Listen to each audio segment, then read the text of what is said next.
ये तो सारी ढकोसलें कांग्रेस पार्टी। मैं तो कहता हूँ कि पायलट साहब कितने दिन बयान करते हैं तो बताओ। 4-6 महीने बाद तो चुनाव है राजस्थान में, छोड़ क्यों नहीं रहे कांग्रेस? किसका इंतजार कर रहे हैं? मैंने छोड़ी ना।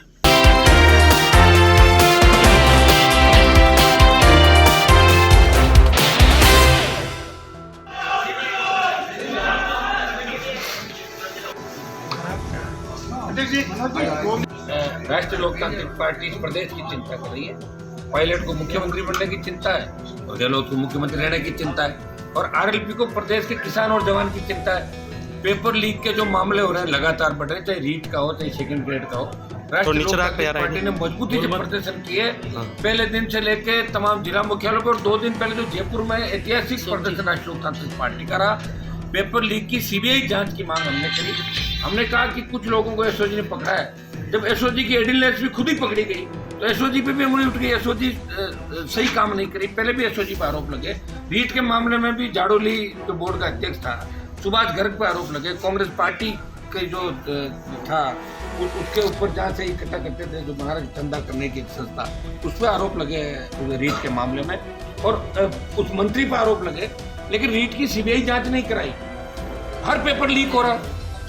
वसुंधरा के समय पेपर लीक तो ये परंपरा पड़ गई। पहले भी आरपीसी का चेयरमैन जेल गया था। मिलाजुली का खेल है। वसुंधरा गहलोत का जो गठबंधन लगातार राजस्थान के अंदर रहा, उसकी वजह से व्यवस्था चरमरा गई। हम अपराध में 1 नंबर पे आ गए। लोगों के हौसले इतने बढ़ गए कि पेपर लीक करने को 1 मिनट समझते कि एक जमानत हो जाएगी, कर लो पेपर लीक, क्या फर्क पड़ता है। और कितने फर्जी लोग नौकरियों में घुस गए। ये जांच कौन कराएगा? कब जांच होगी? एक व्यक्ति अगर पेपर आउट करा के नकल करके अंदर घुस जाता है तो 40 साल तक वो सिस्टम को खोखला करता है। वो ईमानदारी से काम नहीं करता जो चोरी के माध्यम से पेपर की नकल करके जो नौकरी के अंदर आता है। ये सेकंड ग्रेड का जो पेपर लीक हुआ, इसके अंदर सीधे सीधे जो सुरेश ढाका है, वो अमित ढाका जो चीफ मिनिस्टर के यहाँ ओएसडी हुआ करता था, पंजाब कैडर का आईएएस, जो गृह मंत्रालय देखता था, वो सुरेश और अमित की उठबैठ थी। वो अपने आप को सुरेश अमित का भाई बताता था और 13 कांग्रेस के नेताओं के ट्विटर हैंडल ऑपरेट करता है सुरेश ढाका। उनके यहाँ बुलडोजर चलाए लेकिन उनकी पूरी प्रॉपर्टी जब्त नहीं की। दिखाने के लिए बुलडोजर चला दिए, विदेशी स्टे दिला दिया दूसरी तरफ से। सरकार खुद नहीं चाहती। कल सीएम क्लीन चिट दे रहे थे मुख्यमंत्री जी। आपसे हम सीबीआई जांच की तो मांग करें और क्या करें? एक सेकंड ग्रेड की जांच सीबीआई से करा लो।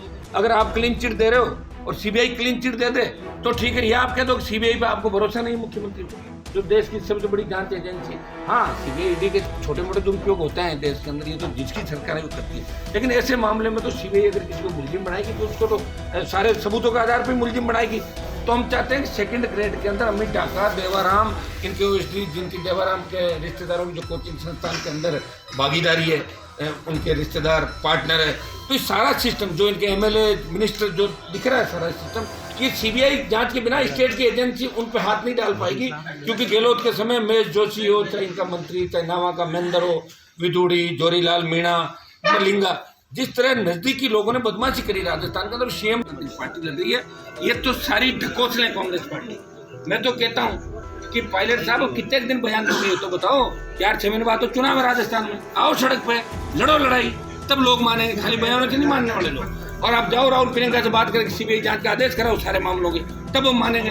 क्या बयान दे रहे हो? आपकी दिल्ली में चलती है, दिल्ली में अगर चलेगी तो हो जाएगी सीबीआई जांच। देखिए, प्रदेश के अंदर जो बजरी माफिया का खेल है वो ये उन्होंने एक लीज अपने नाम वसुंधरा के समय में भी कोई व्यक्ति एक पूरा बाधित जो बीजेपी कांग्रेस के नेताओं के साथ 7 स्टार होटलों में दिल्ली में दिखा। वो ये कहता है कि कांग्रेस भी मेरी जेब एक टिकट जेब में है, बीजेपी की टिकट जेब में। आप तो ये बताओ कि चुनाव कहाँ से लड़ूं? लोगों से पूछता है। कांग्रेस के नेताओं के साथ होटलों में, बीजेपी के नेताओं के साथ होटलों में, सुबह किसके साथ, शाम को किसके साथ। गहलोत मेरी जेब में, वसुंधरा मेरी जेब में। 16 टन बजरी सरकार की तरफ से तय है कि 16 टन पे आप रॉयल्टी लो।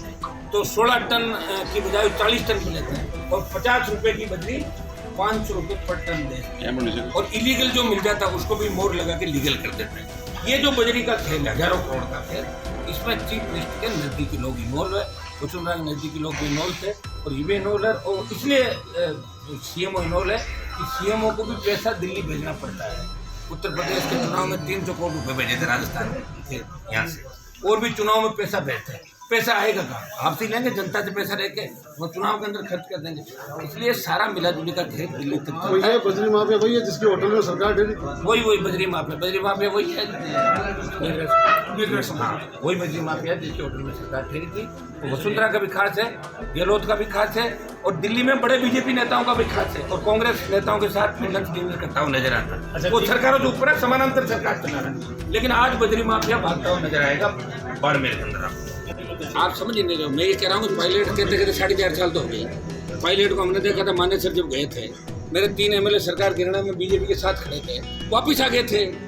आएग ने पायलट कहाँ आए थे वापिस, पहले बताओ। मानेसर से किधर गए, वापिस आ गए, अपने राज्यों को मंत्री बना लिया। मैं ये कहता हूँ छोड़ क्यों नहीं रहे कांग्रेस, किसका इंतजार कर रहे हैं? मैंने छोड़ी ना, मेरे पिताजी कौन से दिल्ली में मंत्री थे, मैं कौन सा दिल्ली से एक किसान का बेटा हूँ, अकेला लड़ाई लड़ रहा हूँ, मोदी से भी लड़ रहा हूँ, अमित शाह से लड़ रहा हूँ, गहलोत से लड़ रहा हूँ, और वसुंधरा चढ़ के उसको फ्री कर दिया। लड़ रहा हूँ ना प्रदेश में, आओ ना, मैंने कहा ना, बयान दिया, मैंने कहा आओ मिलके लड़े राजस्थान के अंदर। कितने एक दिन वहाँ बैठ के अपने स्वाभिमान को इस तरह करोगे, कब जगोगे आप लोग बताओ?